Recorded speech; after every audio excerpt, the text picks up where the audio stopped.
और इसकी शुरुआत मेरी जिंदगी से होती है, जहां मैं अपनी पत्नी एलिस और अपनी इकलौती बेटी मिया के साथ बहुत खुशहाल जिंदगी जी रहा था। हमारे घर में टोफू नाम की एक पालतू बिल्ली भी थी, जो थोड़ी ज्यादा अग्रेसिव थी, लेकिन फिर भी वो हमारे छोटे से परिवार का हिस्सा थी और घर में हमेशा हलचल बनाए रखती थी। एक दिन मैं नदी में नहाने गया हुआ था और तभी अचानक मेरी नजर आसमान की तरफ गई, जहां बादलों के बीच अजीब तरह से एक पोर्टल जैसा बनता हुआ दिखाई दे रहा था। उस पल मुझे यह एहसास हुआ कि इस विशाल यूनिवर्स के सामने हम इंसान कितने छोटे हैं। हालांकि उस समय मैंने उस अजीब नजारे को बस एक अजीब घटना समझकर नजरअंदाज कर दिया। घर लौटने के बाद मुझे पता चला कि हमारे बेसमेंट में पानी की सप्लाई में कुछ प्रॉब्लम आ गई है, इसलिए मैं तुरंत नीचे जाकर पाइप की लीकेज ठीक करने लगा। उसी समय मिया भी वहीं खेल रही थी और उसने मुझसे कहा कि उनके फिश टैंक में सिर्फ एक ही मछली बची है, इसलिए हमें उसमें और मछलियाँ लानी चाहिए। मैंने उसे समझाया कि हमारी पालतू बिल्ली टोफू पहले ही कई मछलियाँ खा चुकी है, इसलिए अभी सबसे जरूरी यही है कि इस एक बची हुई मछली को ही सेफ रखा जाए। इसी बीच मिया ने मुझे यह भी दिखाया कि बेसमेंट में एक मकड़ी ने अपना जाल बना लिया है और उसने कहा कि मैं उस जाले को तोड़कर मकड़ी को मार दूं। लेकिन मैंने ऐसा करने से मना कर दिया, क्योंकि मुझे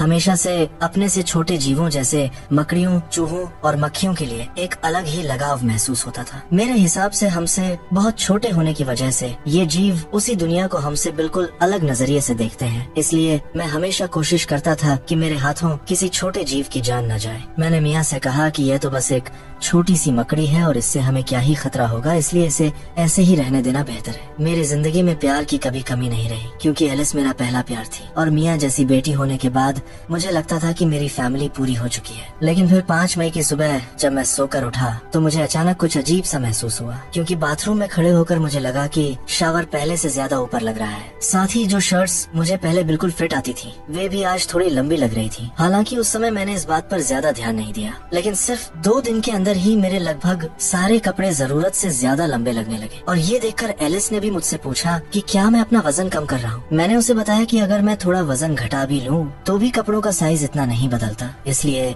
जरूर मेरी बॉडी में कोई अजीब सी प्रॉब्लम हो रही है। इसी वजह से मैंने उसी दिन पास के डॉक्टर के पास जाकर चेकअप करवाने का फैसला किया, ताकि पता चल सके कि आखिर मेरे साथ हो क्या रहा है। जांच के दौरान बाकी सब कुछ नॉर्मल निकला, लेकिन मेरी हाइट सिर्फ 176 सेंटीमीटर मापी गई, जबकि मुझे पूरा यकीन था कि मेरी हाइट 180 सेंटीमीटर है। यानी मैं 4 सेंटीमीटर छोटा हो चुका था और ये बात सुनकर मैं खुद भी हैरान रह गया, क्योंकि ये कैसे संभव हो सकता था। डॉक्टर के पास भी इसका कोई जवाब नहीं था, क्योंकि मेरी सभी रिपोर्ट्स नॉर्मल थी, इसलिए उन्होंने मुझे कुछ दिन इंतजार करने की सलाह दी।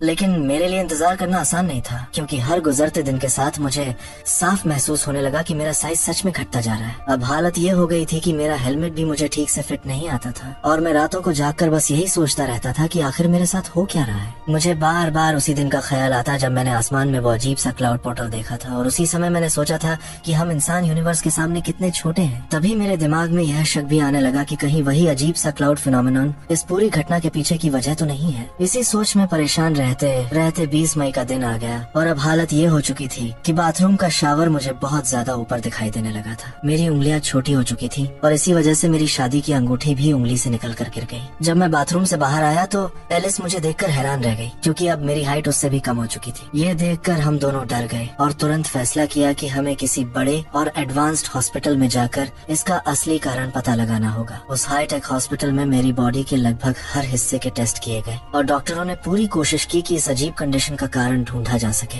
लेकिन आखिर में उन्होंने यही बताया कि मेरी बॉडी में कोई बीमारी नहीं है, क्योंकि मेरे सारे ऑर्गन्स अपने प्रोपोर्शन के हिसाब से बिल्कुल नॉर्मल है। असल में मेरी पूरी बॉडी ही हर दिन प्रोपोर्शन में छोटी होती जा रही थी, यानी मेरा हर ऑर्गन भी उसी हिसाब से छोटा हो रहा था। सबसे डरावनी बात यह थी कि मेडिकल साइंस के पास भी इस कंडीशन का कोई जवाब नहीं था और डॉक्टर भी पूरी तरह कंफ्यूज थे। मैं कई दिनों तक हॉस्पिटल में एडमिट रहा ताकि डॉक्टर मुझ पर और टेस्ट कर सके और शायद किसी तरह इसका कारण समझ सके। लेकिन लगभग 2 हफ्ते बीत जाने के बाद मुझे साफ समझ आ गया कि साइंस के पास भी मेरी इस हालत का कोई हल नहीं है। धीरे धीरे मुझे यह भी महसूस होने लगा कि अब डॉक्टर मेरे इलाज से ज्यादा मुझ पर एक्सपेरिमेंट्स करने लगे हैं। इसीलिए एक रात मैंने चुपचाप हॉस्पिटल छोड़ दिया और सीधे अपने घर वापस आ गया। मैंने यह फैसला इसलिए लिया क्योंकि अगर मुझे हर हाल में छोटा ही होते जाना है तो अपने आखिरी समय हॉस्पिटल में नहीं बल्कि अपने परिवार के साथ बिताना ज्यादा बेहतर होगा। और उस समय मुझे बिल्कुल अंदाजा नहीं था कि आगे मेरी जिंदगी में जो होने वाला है वो मेरी कल्पना से भी ज्यादा खतरनाक साबित होने वाला है। आने वाले कुछ ही हफ्तों में मैं लगातार छोटा होता गया और हालत ये हो गई कि मेरा साइज अब एक डॉल के बराबर रह गया था, जिसे देखकर खुद एलिस को भी भरोसा नहीं हो रहा था कि मेरे साथ आखिर क्या हो रहा है। अब मैं डॉक्टरों के पास भी जाना बंद कर चुका था, इसलिए मदद मिलने का कोई रास्ता भी नहीं बचा था। और सबसे खतरनाक बात ये थी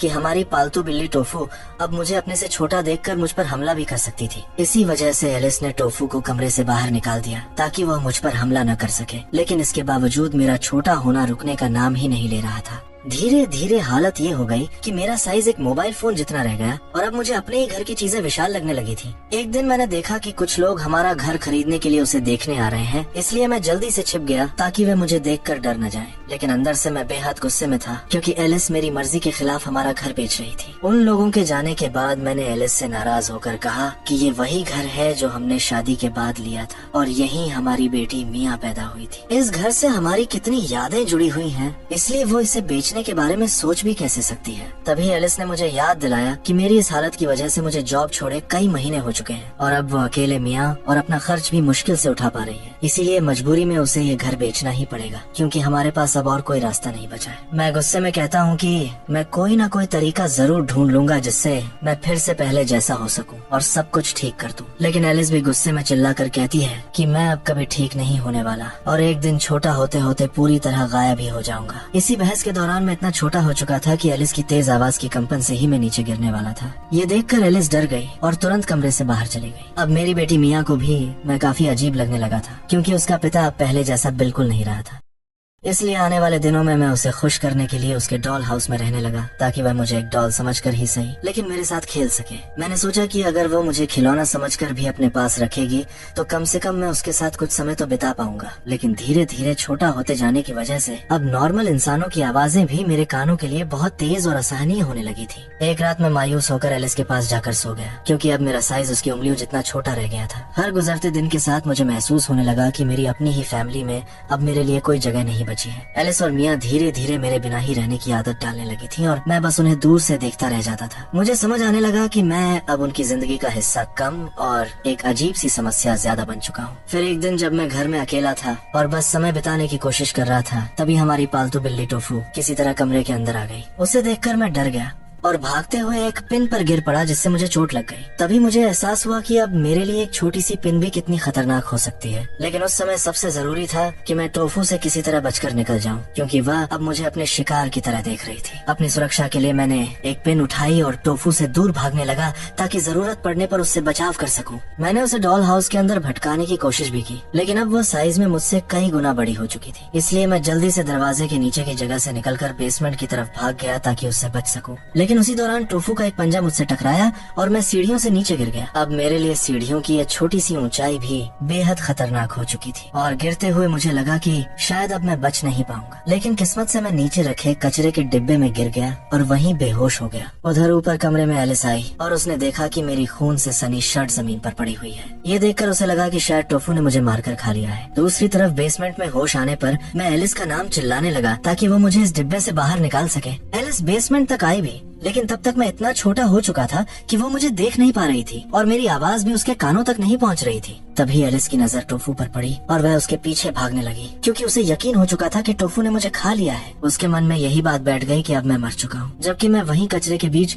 गुस्से में चीजें इधर उधर फेंकते हुए बैठा था और आखिरकार थक कर वहीं सो गया। रात होते होते मुझे समझ आ गया कि मेरे परिवार ने मुझे मरा हुआ मान लिया है और अब मुझे अपनी जिंदगी खुद ही संभालनी होगी। सबसे पहले मैंने कचरे के टुकड़ों से अपने लिए कपड़े बनाए ताकि खुद को ढक सकूं। फिर किस्मत से मुझे उस डिब्बे में एक छोटा सा छेद मिल गया जिससे मैं बाहर निकल सका। अब अपनी सुरक्षा के लिए मैंने फिर से वही पिन उठाई और सावधानी से आगे बढ़ने लगा। तभी अचानक मुझे अपने पास से किसी के गुजरने की हल्की सी आहट सुनाई दी। अब मैं इतना छोटा हो चुका था कि यहाँ मौजूद कीड़े भी मुझसे बड़े लगने लगे थे। डरकर मैं तुरंत वाटर हीटर के ऊपर पहुँच गया ताकि खुद को सुरक्षित रख सकूं। वहीं बैठकर मुझे यह एहसास भी हुआ कि शायद अब मैं कभी इस बेसमेंट से बाहर नहीं जा पाऊंगा क्योंकि ऊपर रोशनदान पर मच्छरों वाली जाली लगी हुई थी जिसे पार करना मेरे लिए नामुमकिन था। प्यास लगने पर मैंने उसी लीकिंग पाइप से पानी पीना शुरू किया। फिर क्योंकि गिरने से मेरे पेट पर चोट आई थी इसलिए मैंने नहाकर अपने घाव साफ किए ताकि उनमें इन्फेक्शन न फैले। आखिर में हीटर की गर्माहट की वजह से वहीं बैठते बैठते मुझे नींद आ गई और अब मेरी जिंदगी का असली सर्वाइवल यहीं इस बेसमेंट में शुरू होने वाला था।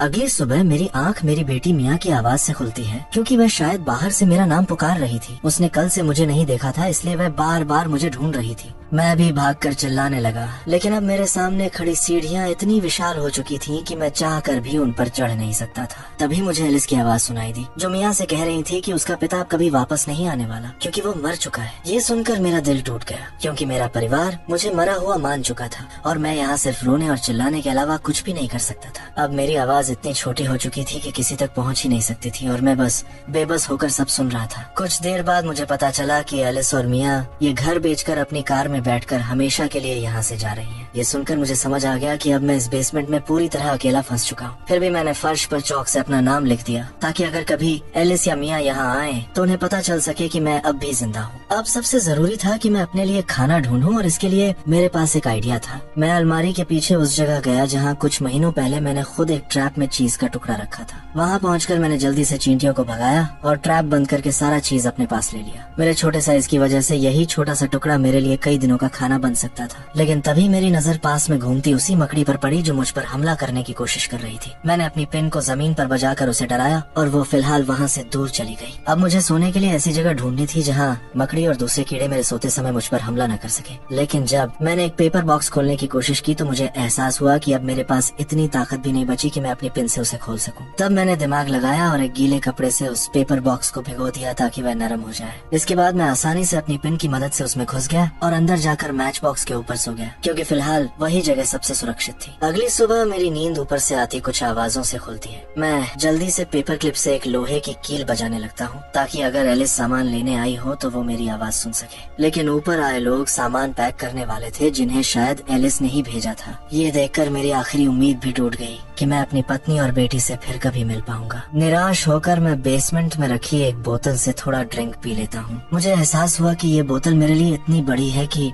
शायद मैं इसे पूरी जिंदगी भी पीऊं तो खत्म नहीं होगी। तभी मेरी नजर फिश टैंक के पास उसी मकड़ी पर पड़ी और नशे में होने की वजह से मैं उसे अपनी पिन से डराने चला गया। लेकिन अब मेरा साइज इतना छोटा हो चुका था कि मकड़ी ने मुझे मारकर सीधे पानी में गिरा दिया। अब मुझे पानी के अंदर छिपकर इंतजार करना पड़ा कि वो मकड़ी ऊपर से हटे, तभी मैं बाहर निकल सकता हूँ। यही वही मकड़ी थी जिसे कहानी की शुरुआत में मैंने मियाँ के कहने पर भी मारने से मना कर दिया था। मैंने तब कहा था कि एक छोटी सी मकड़ी हमारा क्या बिगाड़ सकती है, लेकिन अब वही छोटी सी मकड़ी मेरे लिए सबसे बड़ा खतरा बन चुकी थी। कुछ देर बाद मैं पानी से बाहर निकला और समझ गया कि पूरे बेसमेंट में बस यही एक मकड़ी है। अगर मैं किसी तरह इसे खत्म कर दूं तो शायद यहाँ मेरी जिंदगी थोड़ी सुरक्षित हो सकती है। इसलिए मैं चारा बनाकर उस मकड़ी को मारने निकल पड़ा, लेकिन मेरे छोटे साइज की वजह से मैं उसे ज्यादा नुकसान नहीं पहुँचा पाया और वह उल्टा मेरा पीछा करने लगी। कुछ ही देर में वह मुझे चारों तरफ से घेर चुकी थी और लगभग मेरे ऊपर चढ़कर मुझे मारने वाली थी। लेकिन तभी मुझे कुछ लकड़ी के टुकड़े मिल गए और मैंने उन्हें उसकी आंखों में घुसा दिया, जिससे वह पीछे हट गई। मैं पानी में भीग जाने की वजह से बुरी तरह कांप रहा था, इसलिए मैंने माचिस से कई बार कोशिश करने के बाद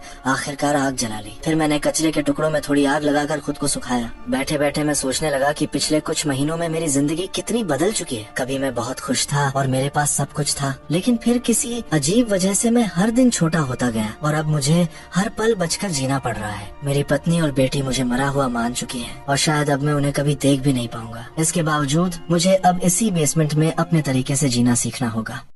कई दिन इसी तरह गुजर गए और धीरे धीरे मुझे इस जगह की आदत भी होने लगी। लेकिन एक दिन आखिरकार एक आदमी बेसमेंट में आ गया। मैं जोर जोर से चिल्लाकर उसका ध्यान खींचने लगा, लेकिन अब मैं इतना छोटा हो चुका था कि उसके कदमों की आवाज ही मेरे कानों को फाड़ रही थी और मेरी आवाज उस तक पहुंच ही नहीं सकती थी। छिपकर देखने पर मुझे पता चला कि वो आदमी यहाँ सिर्फ फिश टैंक से मछली लेने आया है। अब तो मेरी आखिरी दोस्त भी मुझसे दूर जा चुकी थी और मैं इस बेसमेंट में पूरी तरह अकेला रह गया था। आने वाले दिनों में हाल ये हो गया कि एक साधारण मस्कीटो भी मुझे विशाल लगने लगा। तभी मुझे एहसास हुआ कि अब शायद मैं रोशनदान की जाली से बाहर निकल सकता हूँ। इसके लिए मुझे सबसे पहले ऊपर चढ़ना था, इसलिए मैंने फर्नीचर की लकड़ी पकड़कर ऊपर चढ़ना शुरू किया। इसमें मुझे कई घंटे लगे, लेकिन आखिरकार मैं अलमारी के ऊपर पहुँच ही गया। वहाँ से मैंने दीवार पर छलांग लगाई और किसी तरह ये कदम भी पूरा हो गया। अब मुझे बस दीवार के छेद से होकर उस रोशनदान तक पहुंचना था, लेकिन रास्ते में मुझे उसी मकड़ी का जाला दिखाई दिया। मैं सावधानी से आगे बढ़ने लगा ताकि उसकी नजर मुझ पर न पड़े। दुर्भाग्य से मेरे कदमों की हल्की कंपन से ही मकड़ी ने मुझे महसूस कर लिया और वह मेरी तरफ दौड़ पड़ी। मुझे लगा अब शायद मैं बच नहीं पाऊंगा और यही मेरा अंत है। मैं चुपचाप खड़ा होकर अपनी मौत का इंतजार करने लगा, लेकिन उसी समय एक दूसरा इंसेक्ट जाल में फंस गया और मकड़ी उसे खाने के लिए दूसरी तरफ चली गई। मौका मिलते ही मैं पूरी ताकत से दौड़कर आखिर आखिरकार उस रोशनदान की जाली तक पहुंच गया। लेकिन वहां पहुंचकर मुझे एहसास हुआ कि मैं अभी भी जाली के छेद से थोड़ा बड़ा हूँ, इसलिए बाहर नहीं निकल सकता। चूंकि मेरा साइज हर दिन और छोटा हो रहा था, इसलिए मैंने सोचा कि आज यहीं सो जाता हूँ। शायद अगली सुबह तक मैं इतना छोटा हो जाऊँ कि इस जाली से निकल सकूँ। अगली सुबह मेरी आँख खुली तो मैंने देखा कि कुछ चींटियां मेरे पैरों को काटने की कोशिश कर रही थी।